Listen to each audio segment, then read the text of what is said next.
अगली सुबह जब जनकपुरी गांव के लोगों को उस चोर की लाश मिली तो गांव में डर का माहौल छा गया। मुझे जल्दी गिरधर बाबा को इसके बारे में बताना होगा।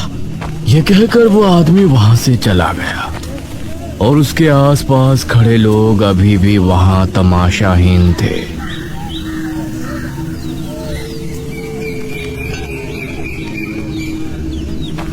कुछ देर बाद वो आदमी अपने साथ एक बाबा को लेकर आया जिसने पूर्ण रूप से काले वस्त्र धारण किए हुए थे। बाबा ने लाश को ठीक से देखा और बोले, हे भगवान, ये किस तरह की मौत हुई है? ऐसा लगता है इसके शरीर से सारा खून चूस लिया गया हो, लेकिन शरीर पर एक भी घाव नहीं है। ऐसा काम ना कोई जानवर कर सकता है ना इंसान। तो कौन हो सकता है बाबा? जरूर इसका संबंध बेरमपुर से है। जब से वो लोग यहाँ आकर गुफा से ताबूत उठाकर लाए हैं तभी से हमें कुछ अनहोनी होने का एहसास हो रहा था। इस तरफ दिल्ली में इशिता और मेघना अपनी लैब में थे। इशिता के हाथ में कांच की एक बोतल थी जिसके अंदर मृत्युंजय अमृत था। चलो अब इसका टेस्ट करते हैं। इशिता ने मृत्युंजय अमृत टेस्टिंग मशीन के अंदर डाला और मशीन को चालू किया। स्क्रीन पर लिखा आया कि लिक्विड की पावर 5000 प्लस पॉइंट है। अरे वाह मेघना, अब तो हम दोनों को कामयाब होने से कोई नहीं रोक सकता। इसकी पावर तो जितनी मैंने सोची थी उससे 100 गुना ज्यादा है। मृत्युंजय अमृत मशीन के अंदर था। वहीं मेघना को कुछ अजीब सा महसूस हो रहा था। इशिता ने जैसे ही मशीन का आउटर बटन प्रेस किया तो अगले ही पल मशीन के अंदर से धुआं निकलने लगा। अरे ये क्या हो रहा है? और मशीन बंद हो गई। यार, मशीन से मृत्युंजय अमृत निकलना चाहिए था। ये धुआं कैसे निकल गया? इशिता ने मशीन को खोला तो उसके अंदर लगे कंटेनर में अभी भी मृत्युंजय अमृत था। थैंक गॉड, ये सही है। इशिता ने उसे उठाया ही था कि तभी मृत्युंजय अमृत भाप बनकर हवा में गायब हो गया। ओह नो, ये क्या हुआ? ये देखकर इशिता बुरी तरह हैरान रह गई, लेकिन मेघना ना जाने किस सोच में डूबी थी। इशिता ने उसे झंझोड़ा। मेघना यार, देखिए क्या हुआ, तो कहाँ खोई हुई है? मेघना ने मशीन की तरफ देखा और फिर बिना किसी भाव के बोली, मृत्युंजय अमृत सिर्फ उस इंसान को पिलाया जा सकता है जिसको इसकी जरूरत हो, जो किसी बीमारी से परेशान हो। इसे किसी और जगह अपने फायदे के लिए स्टोर करके नहीं रखा जा सकता, क्योंकि ये कोई व्यवसाय का पात्र नहीं है। ये खास तौर से बीमारी से बचने के लिए ही सिद्ध हुआ है। हम इसका इस्तेमाल पैसे छापने के लिए नहीं कर सकते। शिट यार, तभी मैं सोच रही थी आज तक किसी और ने इसका इस्तेमाल क्यों नहीं किया।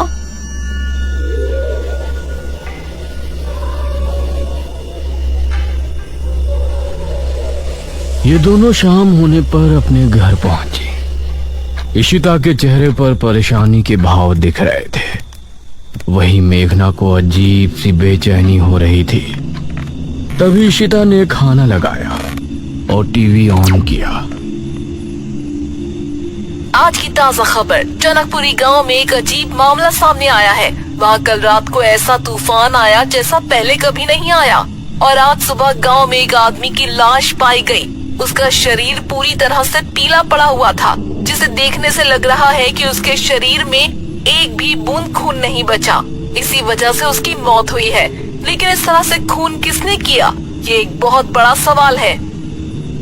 ये खबर देखते हुए मेघना ने इशिता से कहा, अरे ये जनकपुरी तो वही गांव है ना जहाँ से हमने महाराज की लाश बरामद की थी? हाँ वही है, लेकिन यहाँ पर जो कुछ चल रहा है उसका तेरी कहानी से कोई कनेक्शन नहीं है, समझी? तू बस काम पर ध्यान दे। यार मुझे टेंशन हो रही है, हमारी जॉब का क्या होगा?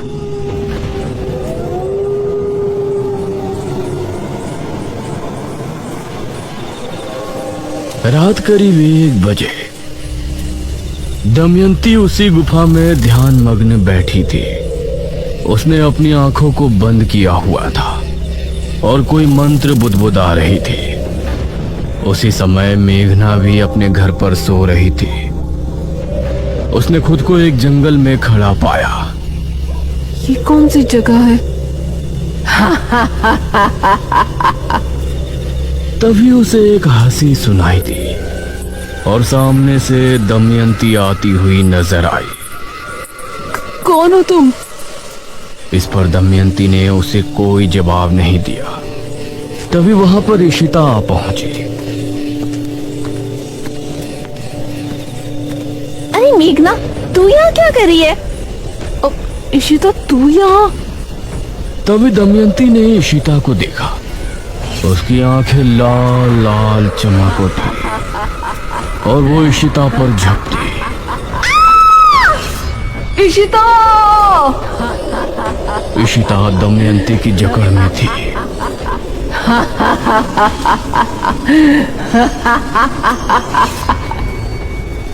मेघना, उठना, क्या हुआ तुझे? मेघना नींद से जागी। तू पूरी तरह पसीने से भीगी है, फिर से कुछ डरावना दिखा क्या? इशिता, तू ठीक है ना? हाँ मैं ठीक हूँ, लेकिन तुझे क्या हुआ? मेघना ने इशिता को कसकर गले से लगा लिया। उसकी धड़कनें तेज तेज चल रही थी। इस तरफ दमयंती ने झुंझलाते हुए अपनी आंखें खोली। या कुछ देर और उसे सपने में डरा कर रखती तो शायद उसका पता लगाने में कामयाब हो जाती। अब कैसे पता लगाऊं कहाँ है वो? तभी दमयंती के शरीर की त्वचा रंग बदलने लगी। नहीं। उसने आंखें बंद करके एक मंत्र पढ़ा तो वो ठीक हो गई।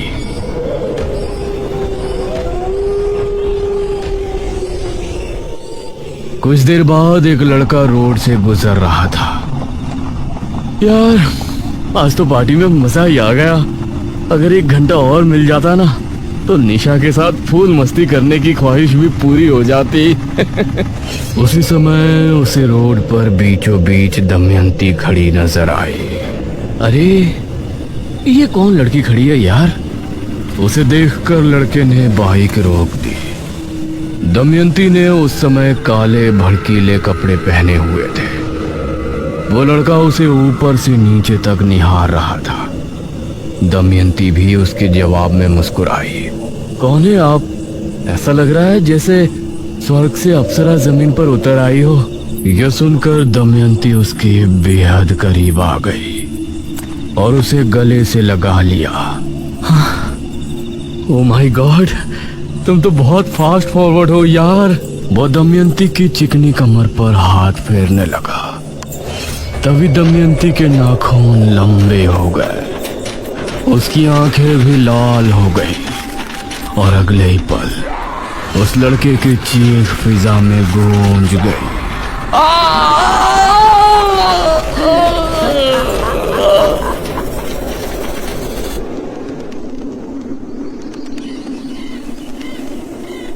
अगली सुबह बेरमपुर के द्वार पर जनकपुर के बाबा खड़े थे।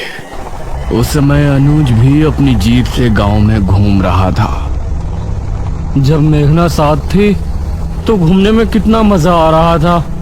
अब तो ये गांव खाने को आ रहा है। तभी उसको सामने से ऋषिधर बाबा आते हुए नजर आए।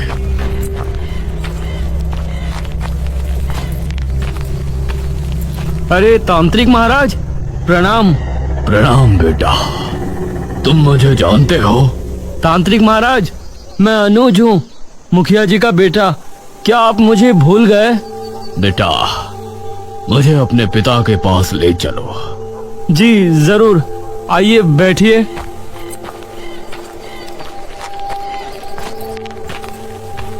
अनुज ने ऋषिधर बाबा को जीप में बैठाया और घर लेकर पहुंचा।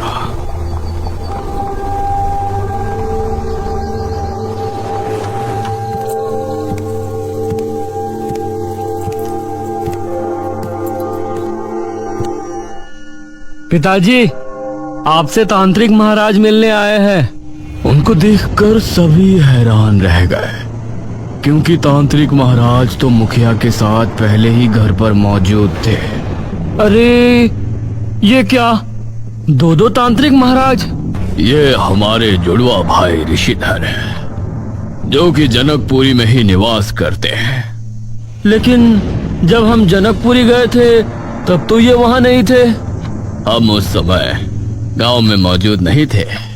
कहो ऋषिधर, कैसे आना हुआ?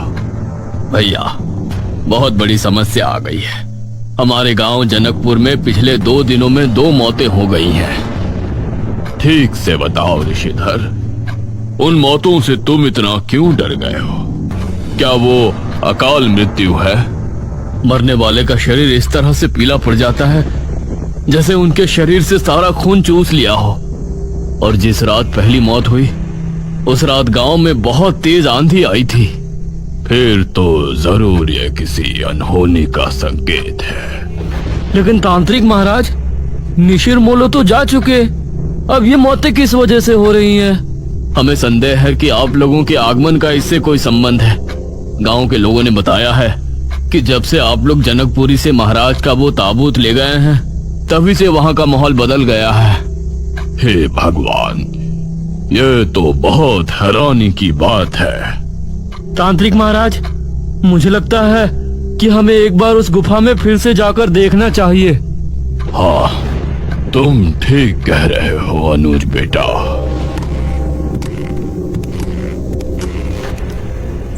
ये सभी उसी समय जनकपुरी की गुफा में पहुंचे।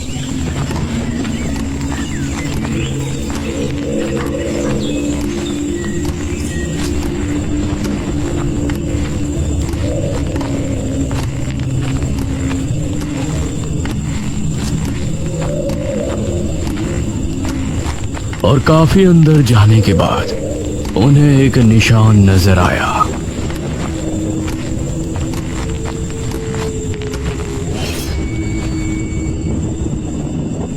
यहीं से हमने उसे उठाया था।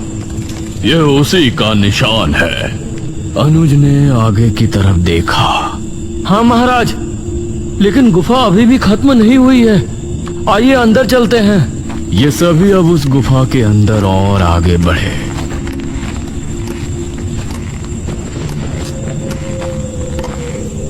तो काफी देर बाद उन्हें एक और ताबूत नजर आया, जो कि खुला हुआ था। अरे, यहाँ तो एक और ताबूत है। इसकी तो हमें खबर ही नहीं थी। तांत्रिक महाराज ने उस ताबूत पर अपना हाथ रखा और आंखें बंद करके कुछ मंत्र पढ़े। तभी उन्होंने एक दृश्य देखा, जिसमें इस ताबूत को 4 लोगों ने उठाया हुआ था।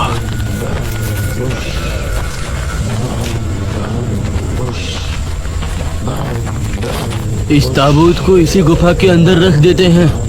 यहाँ पहले से ही एक ताबूत और रखा है, यहाँ ये बिल्कुल सुरक्षित रहेगा। वो 4 आदमी उस ताबूत को गुफा के अंदर रख कर चले गए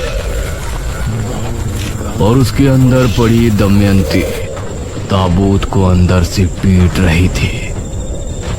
खोलो मुझे, बाहर निकालो। मेघालय, मैं तुझे छोड़ूंगी नहीं।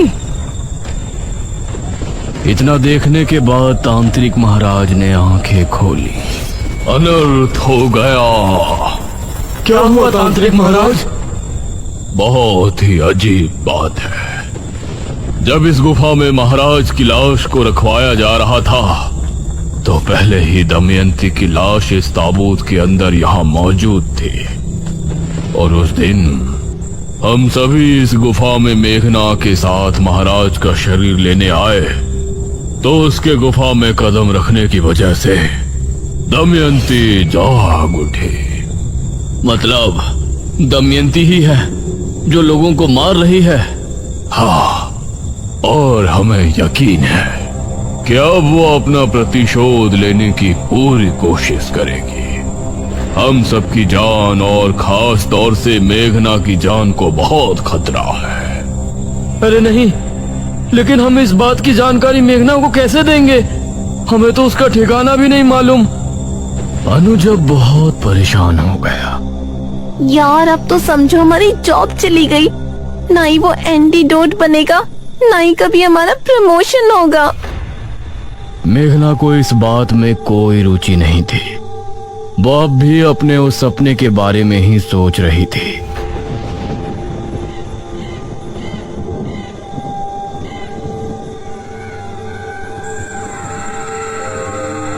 रात को करीब 12 बजे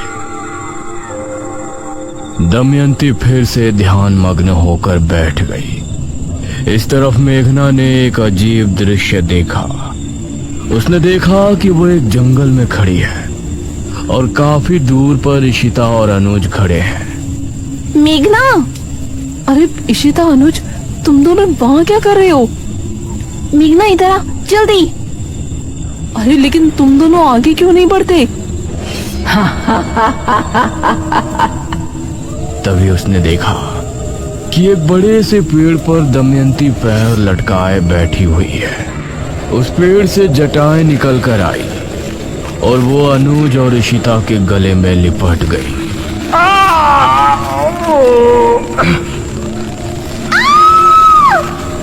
वो दोनों कसमसाने लगे।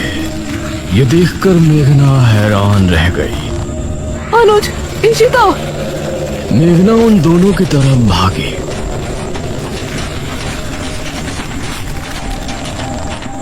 लेकिन तभी उन दोनों के शरीर ने हरकत करना बंद कर दिया और मेघना चीखते हुए नींद से जाग उठी। अनुज!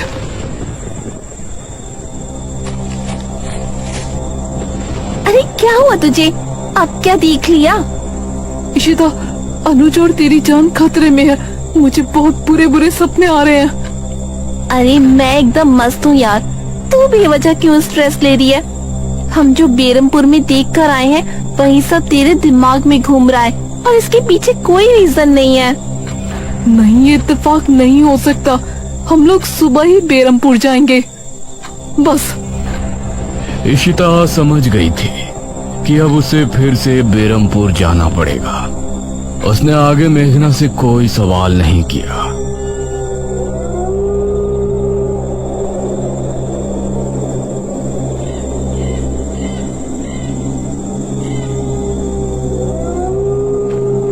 इस तरफ जनकपुरी में एक आदमी बड़बड़ाता हुआ घर को लौट रहा था।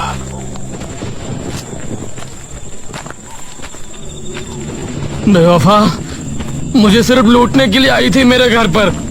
पहले प्यार का नाटक किया और फिर शादी। उसके बाद सब कुछ लेकर अपने प्रेमी के साथ फरार हो गई। अगर मेरा बस चले तो उसे ढूंढकर जान से मार दूं। ये कहकर उसने अपने घर के दरवाजे पर लात मारकर उसे खोल दिया।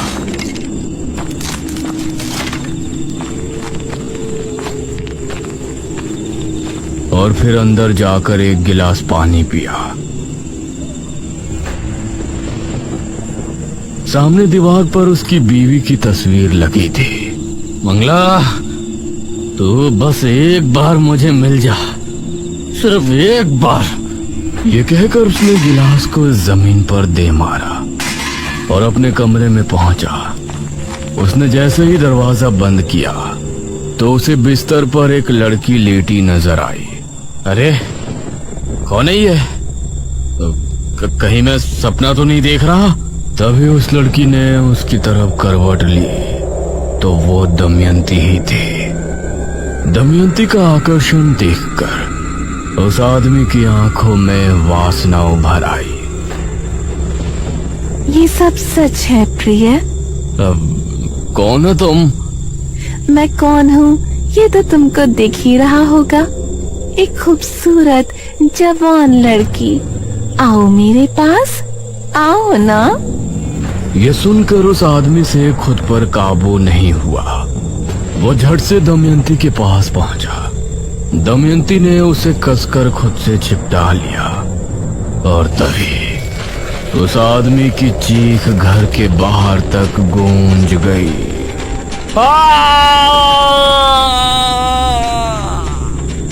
अगले ही पल उसकी लाश पूरी तरह से पीली पड़ चुकी थी।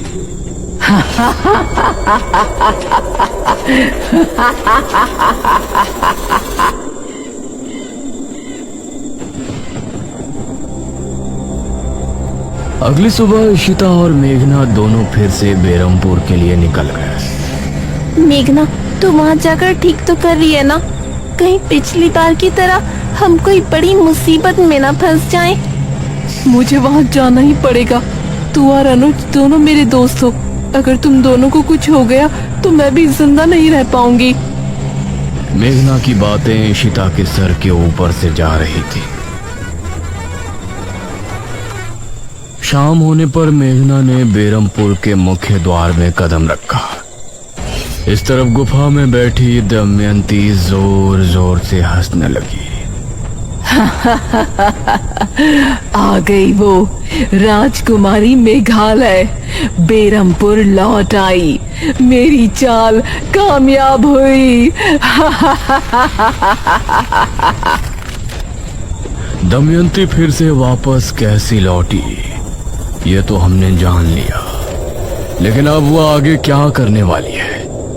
ये इस कहानी का आखिरी भयानक मोड़ है या एक नए अध्याय की शुरुआत? ये जानने के लिए बने रहिए ताबूत कहानी के अगले भाग में।